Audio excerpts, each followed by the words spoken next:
All right, we're on hole number 9 of the Silver State Tournament. I'm in the weekend round. Oh, no, don't wish. I'm in the opening round of the Rookie Division. And hole number 9, I'll tell you, hole number 9. So I've been going for the shot with my main account where I've been hitting out here with the Berserker and trying to get on in 2. So today I've been trying to do the shot, and it's very tricky because your big dog, you're hitting here. You're hitting onto this pad right here. You're getting, that's bounce number 1. There's bounce number 2. There's bounce number 3. And then you're trying to get it to bridge the gap and dribble onto the green. It's very difficult. I was on there the other day, and then I hit the green and was on, and then it rolled back and got into the rough.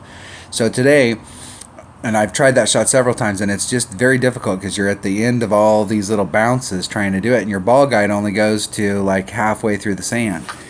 So today I thought, well, what I'll do is I'll just lay myself up out here because this is a very decent shot if you can end up on this pad. And I actually I tried to lay it up and I ended up in the rough. But I am going for it in this account. I mean, I am flat out going for it. So if I can get my ball out here far enough that I can get to this point with my big dog, I'm going for it. Now, I don't know if I can. That's the deal. So let's look at it's all about drive. I have one. So the question is I've got lots of Titans. Hole number 5, I could secure an eagle on hole number 5 with a Berserker pretty easily. So I've been saving those balls for the weekend round, and I do have one. So it's just I don't know that I can get over there. But if I can get to that spot, I definitely would like a thorn. I want that backspin. And I'm not sure if I have anything here that's got enough backspin to make this shot really beautiful.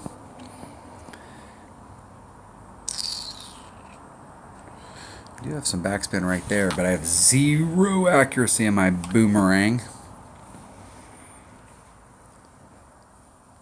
The Firefly's not going to help me too much, but I'm going to take that bag right there, and we'll call it a day. And we're going to switch that ball up to a Titan. Titan.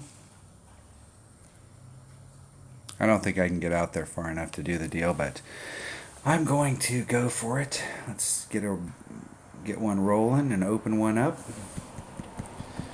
If you got lower developed clubs, you always need to have an empty slot. If you win a match, you always want to be able to pick up at least the chest.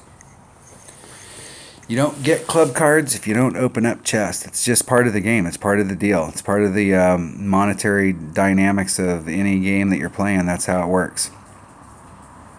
If you play a lot and you don't always have an empty chest, you're going to gain experience and you're going to gain clubs at a slower level. So it's going to blow me forward that far. So I'm going to have plenty of room down here. So I could go forward about 5 miles per hour, so about twice what I have. And so I'm going to put on a little teeny bit of overpower, not a lot, just a little. And I hit it about 7,000 rings great to the left, which is going to put me right into the rough. Luckily, I didn't hit it that far. Excellent. Excellent. Come on, easy girl.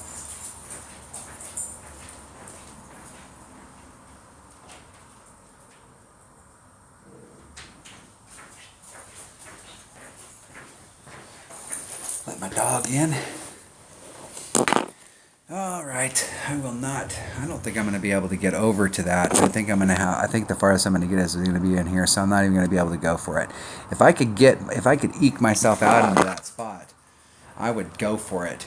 That big dog here is just as good a distance as an upper developed big dog, so you'd have just as good a shot, but I don't think I can get up to that spot.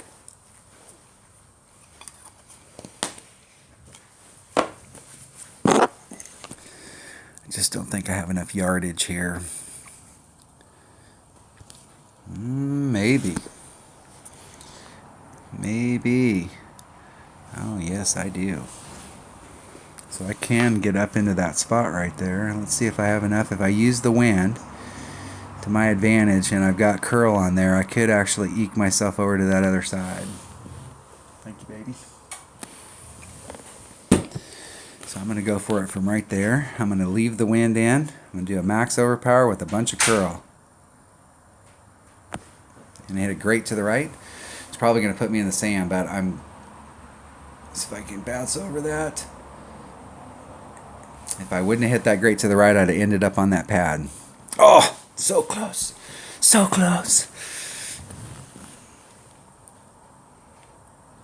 In my mind, it's better to be up close up there taking that little shot with your rough iron or your sand wedge than it is to be, taking the shot from back here. And if you can end up on that little fairway pad up there, you have a very good shot at it, especially with if you had a wedge that has some backspin, you have a much better shot.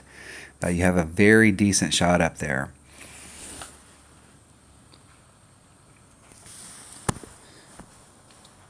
I happen to have a machete, and a machete has lots of backspin.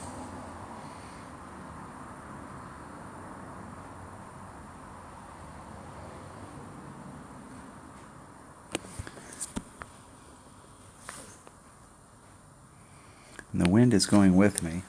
And from this distance, man, we're just a little teeny bit of wind.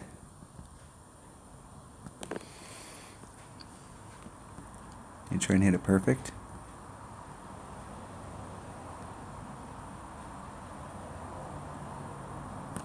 Hitting it perfect. In the hole! Woo! That's what I'm talking about right there. Mwah.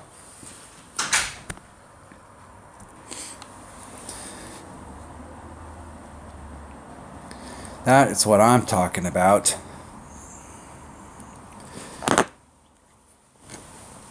I'm done pussyfooting around on this hole right here. I mean, the deal is that my chances of getting that eagle over and over again are pretty grim, but I'm done playing it safe on this hole, because the deal is that this hole, you play it safe and you're in the distance that our opponent's in. This is a super dangerous shot right here. And it's just a very dangerous shot, and the deal is that if I'm going to have to take a dangerous shot anyways, I might as well put myself in the best position to try and get it in. So the closer you are, the better your chances are. All right, that's what I'm talking about. That was hole number 9 of the Silver State Tournament in the opening round of the Ricky Division. So let's see where we ended up. So we're at minus 13 going in. And the qualification round I shot a minus 13, so I'm on that good track. So I was 2 ahead of what the minimum should be. I'm 2 ahead of the minimum here, so I'm putting myself in great position going into the weekend round. My whole goal when you go into the weekend round is to be in the top 5 in tiebreakers, because if you can just go out there and shoot a very consistent round, you have the mass, 95 people into the bracket, you've got them beating tiebreakers.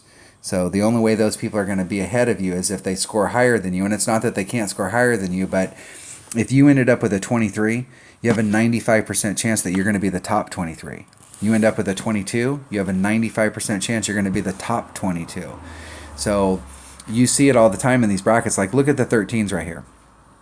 There's 1, 2, 3, 4, 5, 6, 7, 8, 9, 10, 11, 12, 11 people that are at minus 13. So like if this was at the end of your bracket, do you want to be the guy who's 8 down in the 13s, or do you want to be the guy that has 95% of the 13s beat and there's a 95% chance you're going to be the top 13? So when you come into the weekend round, that's why these tiebreakers are so important, and knowing where you're at. So the way I do it in the weekend round is I will stay up tonight. It's Friday night. I will stay up tonight until midnight, because at midnight, my time, which is Pacific Coast time, U.S., the tournament starts at midnight. So at midnight, I will open up my accounts and I'll go in and I'll instantly get in a bracket. And there's so many people that get on right at the very beginning that you will instantly, that bracket will get full. I mean, you'll find brackets sometimes. I've been in brackets that had 120 people in them because so many people just got on all at the same time. And if you come in there, you'll look, and if you're the number one, if you're 59th, that means that there's 41 people that can beat you in tiebreakers. You're the 59th ranked player that's in that bracket, and you want to be in the top 5, top 10. So if you come in number one, you shoot a good round. Anybody who wants to beat you is going to have to score a higher score than you. So coming into the weekend round with great tiebreakers is definitely helpful. All right, that was hole number 9 of the Silver State Tournament in the opening round of the Rookie Division. Thanks for watching.